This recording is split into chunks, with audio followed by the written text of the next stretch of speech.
Good morning, Weston Bible Church. Good morning. Working our way through Galatians chapter 3. We're going to focus on verses 10 to 14. If you want to open up your Bibles and make your way there.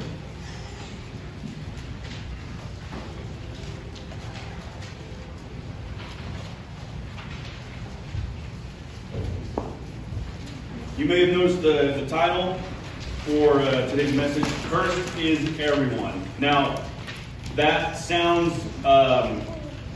like this is not going to be an enjoyable message. I promise you it is. But we just need to be real about our situation. And I do realize with a title like that too, you're not really going to pack seats. That's not the kind of lovey-dovey message that the world wants to hear or tells the church that they should be preaching. Yet this is what we find in the Bible. So, cursed is everyone. Here we go, looking at Galatians 3, 10 through 14. For as many as are of the works of the law are under a curse. For it is written, Cursed is everyone who does not abide by all things written in the book of the law to do them. Now that no one is justified by the law before God is evident, for the righteous shall live by faith. However, the law is not of faith. Rather, he who does them shall live by them. Christ redeemed us from the curse of the law, having become a curse for us, for it is written, Cursed is everyone who hangs on a tree. In order that in Christ Jesus the blessing of Abraham might come to the Gentiles, so that we would receive the promise of the Spirit through faith. Father God, we thank you for this Sunday, for allowing us to gather. Lord God, we thank you for your perfect word. Father, we thank you for the power in it. Father, we thank you for the truth and wisdom that's buried in it. And Father God, we ask for your guidance in this. May your hand be in this message. Please reveal to us that truth and that wisdom so that we can apply it to our daily lives, our walks with Christ. Father, please give me the gift of speaking and teaching so we can have clarity on this topic. These things I pray in Jesus' name. Amen. So as I was preparing this message, I felt led to make sure that we just absolutely understand our starting position with God. Now, I know that I have mentioned it in other sermons, but for today I do want to have clarity on this specific topic. Paul immediately gives us our starting position with God in this opening line from this passage. And I feel like it's one of those things that, yes, all Christians know, and they even profess to be true, but my goodness, they will then go out and live an entirely different lifestyle. A lifestyle that says something really totally different. Or they will profess it is only Christ by faith in some scenarios. And then in some scenarios, they'll say, well, it's faith plus works. Faith plus works that makes anyone saved because really, at the end of the day, human beings, we're not so bad. They're able to just kind of believe in Jesus Christ, or at least the idea of it, or just be spiritual enough.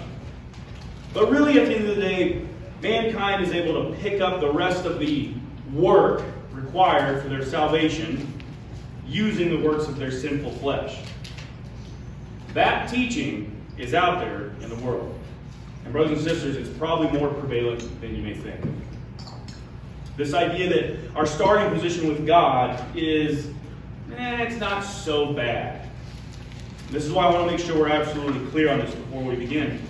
According to the living, perfect, and sharp word of our God, mankind is cursed. That's it. That's our starting position. All have fallen short of the glory of God. All have broken his perfect high law. Cursed is everyone. I need to make sure we are crystal clear on that. Nobody who has broken God's law is exempt or excused from this great curse. Rather, it's applied to everyone the moment they commit the what we would call the smallest most apparent, victimless sin. But dear friends, if we're familiar with our Bibles in any capacity, we are told this time and time and time again. It's flooded in the writings of Scriptures of exactly how wicked and fallen mankind truly is. Deuteronomy 27:6, as Moses is preaching to all of Israel, the men respond to him. He says, "Cursed is he who does not conform to the words of this law by doing them." And all the people shall say, Amen. Romans 5:12, therefore, just as through one man sin entered the world, death through sin, and so death spread to all men, everyone, because all sinned. Jeremiah 11:3, and so to them thus says Yahweh, the God of Israel, cursed is the man who does not hear the words of this covenant. Brothers and sisters, I'm sure 3 is enough to make my point. Because we are in this fallible, wicked flesh, we all sin. All have fallen short of the glory of God. All have broken God's law.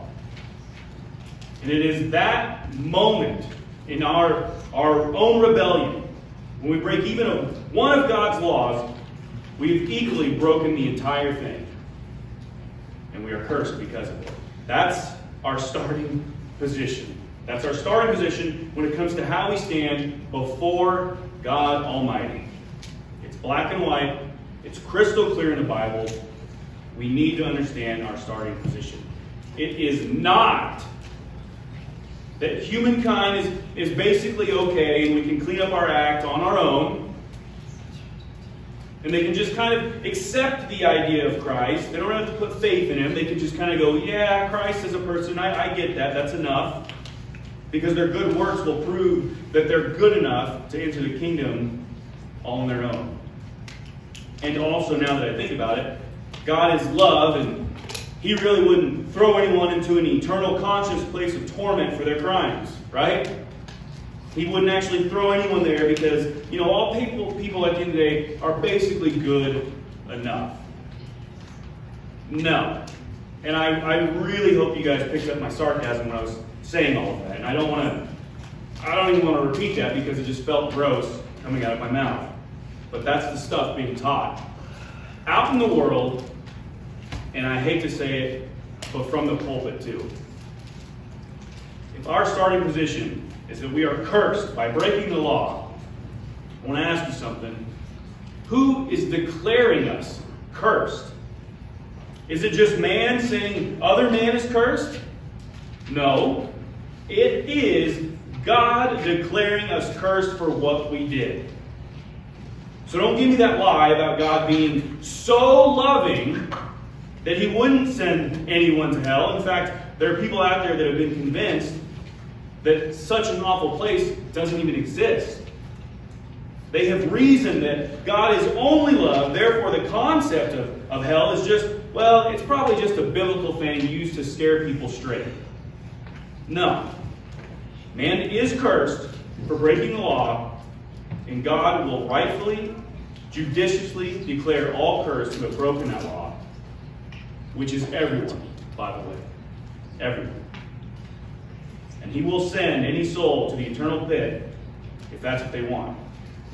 So, now I'm hoping we have a little better understanding of our starting position. And I do want to end with this before we move into our next text. Yes, cursed is everyone. Case closed. However, if someone listening to that today, this morning, is scared or nervous at the idea of that, from hearing me and the Bible teach it with black and white clarity, let me give you some comfort before we move on.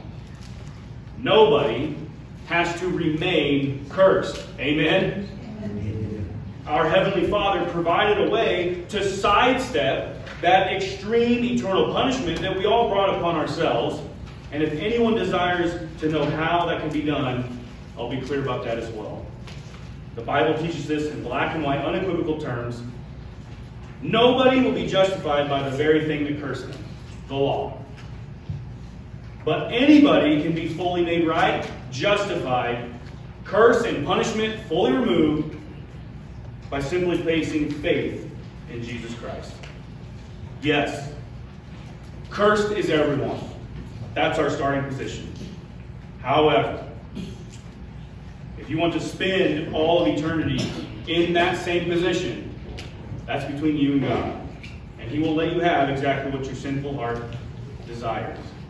Or, dear friends, or you can have the free gift of grace that He fully provided to the entire world. To all that have become cursed on their own, and you receive it by placing faith in Christ. That's our starting position. That's how you get out of it. That's the good news. So I say all of that to say, let's look at our first line of the text as we prepare to chew on this little passage, which deals with the idea of being cursed for not keeping God's perfect law. Here we go, verse 10. For as many as are the works of the law under a curse, for it is written, cursed is everyone who does not abide by all things written in the book of the law to do them. Now, Paul's bringing this up for good reason. These churches of Galatia, they're being fed lies that they were missing out on works, and that works is somehow attached to salvation, to the receiving of God's grace. And we should remember that last week's message on the previous scriptures was about how our justification, our being made righteous, was always by faith, right? That wasn't plan B. That's how God always worked. And that it was never by our own works, and that it will never be of the works of the flesh. And so, if you want to even entertain this idea, this terrible notion, that works is, even somehow part of the reason how you explain your salvation, then Paul quotes some Old Testament scripture to bust this claim. We know and understand our position, right, of being cursed, because we quickly covered it. But Paul mentions Deuteronomy here to tell the reader that, yes, everyone is cursed for breaking the law. But also, even if you did keep the law, he says, guess what? You have to abide in all things written in the book of the law and do them. Let me ask you something, Western Bible Church. Can anyone here even quote all the things in the book of the law, let alone perform them and keep them perfectly? The answer is no. I understand that, but that's the standard. If you want to use the logic that says we are still required to keep law as a means of keeping our salvation, then Paul says, okay, well, if that's true, then you are required to keep every single one of them perfectly. Good luck.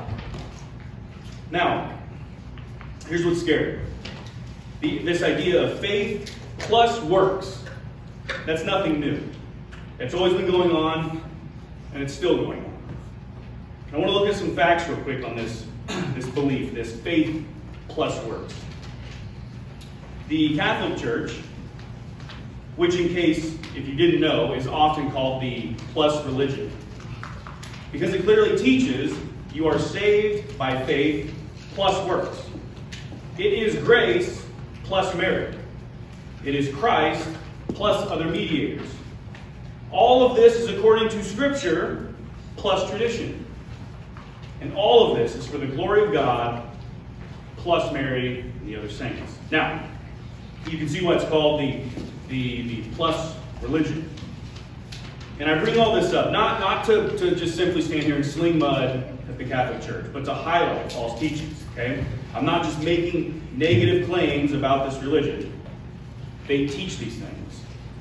According to the old Catholic accepted teachings of the Council of Trent, Canon 9, quote, if anyone says that a sinner is justified by faith alone, meaning that nothing else is required to cooperate in order to obtain the grace of justification, and that it is not in any way necessary that he be prepared and disposed by the action of his own will, let him be anathema.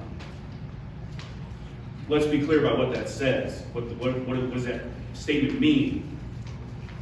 That statement, accepted and taught by the Catholic Church, states that if someone were to believe, you only receive grace by faith alone, nothing that follows it, just by faith alone, then that person should be anathema, cursed. That is their teaching. That's the stance of Catholicism. That if you believe you receive God's grace only by faith and not faith plus works, then the Catholic Church says you are wrong, and in fact, you are cursed. Now, you and I, because we read and believe the Bible on its own, not the Bible plus traditions of the church, we know that that is absolutely false, that it is by faith alone in Christ alone. We know they are wrong. And the scary part, we may know that they're wrong, and we tend to say, whew, that's crazy teachings. But us Protestants, we're the correct ones, right? We got it under control. Well, not so fast. Because it gets kind of bothersome when we look at how many Protestants believe what the Bible teaches. We get something interesting.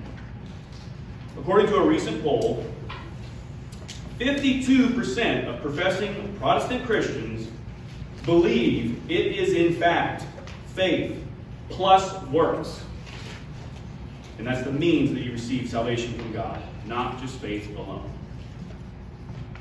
And this is absolutely contradictory to what Scripture says. 52% of professing Christians will tell you that it is faith in Christ Jesus and plus some work on your end that's going to guarantee salvation.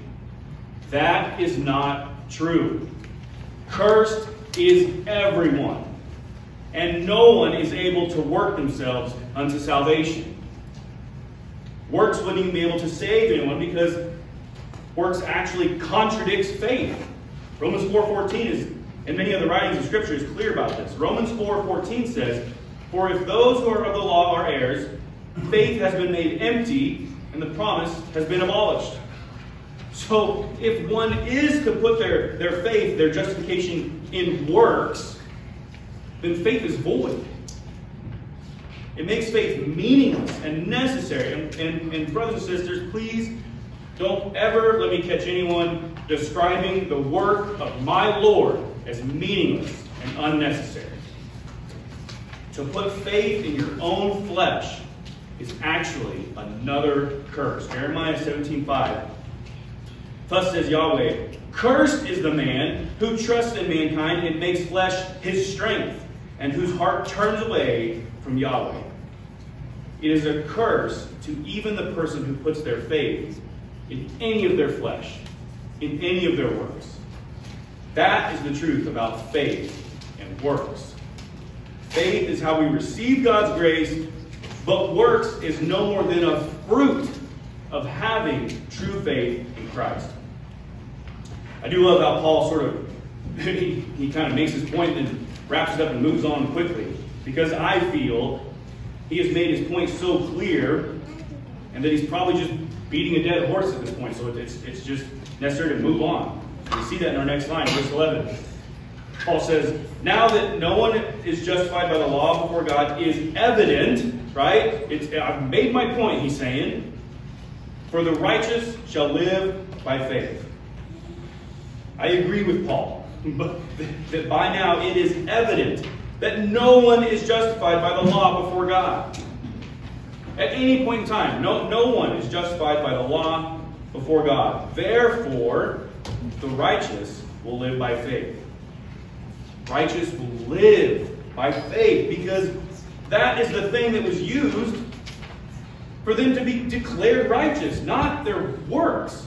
Brothers and sisters, simply put, when we place our faith in Christ, okay, from that moment on, for the rest of our lives, it should reflect faith in Christ. People should be able to observe us and come to the conclusion that we are Christ followers. We should live by faith, not works. Making his point, he moves on to the law. And if the law is even based on faith. Looking at our next line, verse 12.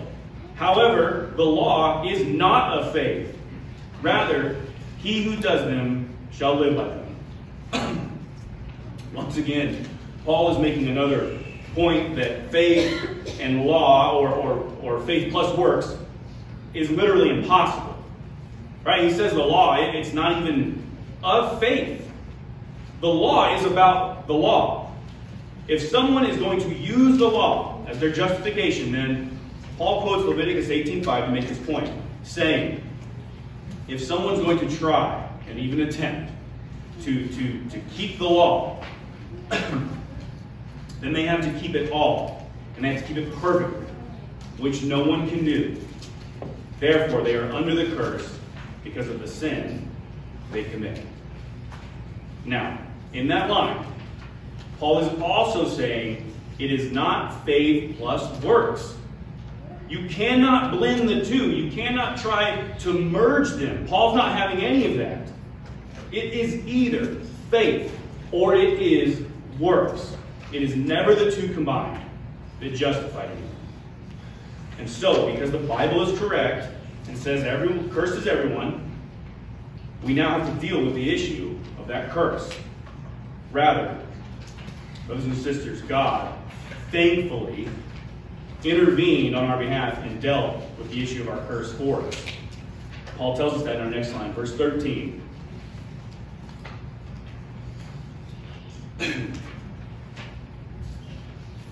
Christ redeemed us from the curse of the law, having become a curse for us. For it is written, cursed is everyone who hangs on a tree.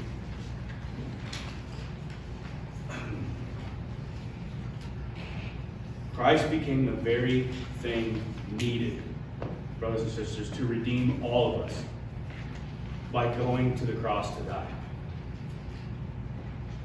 It is worth noting, by the way, let's geek out for a little bit, that the word redeemed there is the Greek word exagordazazo, and it means to literally buy, to pay off.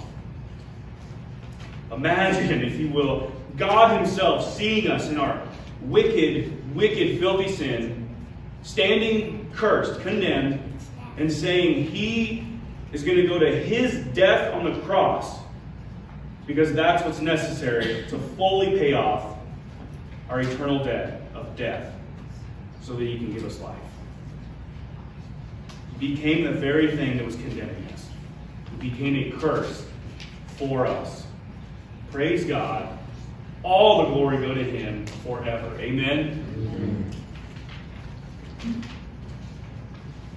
I can't help also, just geek out for a little bit that I love and I appreciate how the work of Christ is, and I can't think of a better word, but it's real. It's not magic. It's not some foo-foo thing that we say and it didn't happen. This is a literal, physical thing that he had to do. It's legal. It's judicial. It's final. And at the same time, it's miraculous. Look how final this transaction is. Looking at our last line of passage, verse 14. In order that in Christ Jesus the blessing of Abraham might come to the Gentiles, so that we would receive the promise of the Spirit through faith. All of this, everything we've talked about, the work being done by Christ, all of that is done so that by being in Christ Jesus, the very same blessing of Abraham would come to the Gentiles. And again, like we talked about last Sunday on our kind of history lesson, this was always the plan. This was always the plan to be offered to both Jew and Gentile. And all of this was the case so that they would receive the promise of the Spirit through the very faith that was placed in Jesus Christ. And because this was always the plan, for someone to say now that it's faith plus works is to say God's original plan from the beginning is actually wrong. You would have to say that God's plan of salvation to those of the faith, it's a good thought, but it's lacking in some areas. right? And in those areas, they have to be worked off by, us. Sinful flesh. Sinful flesh that needs God's salvation in the first place. God's plan is that he would come to his own creation in the flesh through the Son, Jesus Christ, as our Lord and Savior, and would become a curse for us by dying on the cross. And there are people out there that would say, yes, yes, amen to all that, plus our works is what saves us. Are you kidding me? Think about how crazy that sounds. No, what Christ did is absolutely enough, and it was what was required. Our works, dear friends, bring absolutely nothing to the table when it comes to our justification. I want to close with this, and I'll wrap up. This is for anyone who ever wants to say, it's not by faith alone. This is for someone who wants to say it's faith plus, whatever you want to follow faith with to save yourself. Let's look at Romans 6:23. For the wages of sin is death, but the gracious gift of God is eternal life in works? No, that's not what it says. But the gracious gift of God is eternal life in faith plus works? It's not what it says. The gracious gift of God is eternal life in Christ Jesus our Lord. I can't be any more clear about this. Eternal life is found nowhere else other than Christ Jesus, our Lord and Savior. Amen? Amen. Eternal life is not found in works. It's not found in our best friend. It's not found in anyone else that you may consider to be a good, wholesome human being. It's not found in Christ Jesus plus something that we can offer to God. Brothers and sisters, it is only in Jesus Christ alone. Cursed is everyone. And because of this, we are all guaranteed death. That's the reality. That's our starting position. However, because God so loved the world and provided a way to avoid our self-earned punishment, the only way provided is through faith in Jesus Christ, not of ourselves. So, dear friends, where do you find your position in relation to God this morning? Do you stand before him cursed? Because you don't have to stay there. He provided a way. He provided the only way that will save you. Have you called on Christ Jesus yet? If you have not, it is urgent that you do so. Find someone after the service.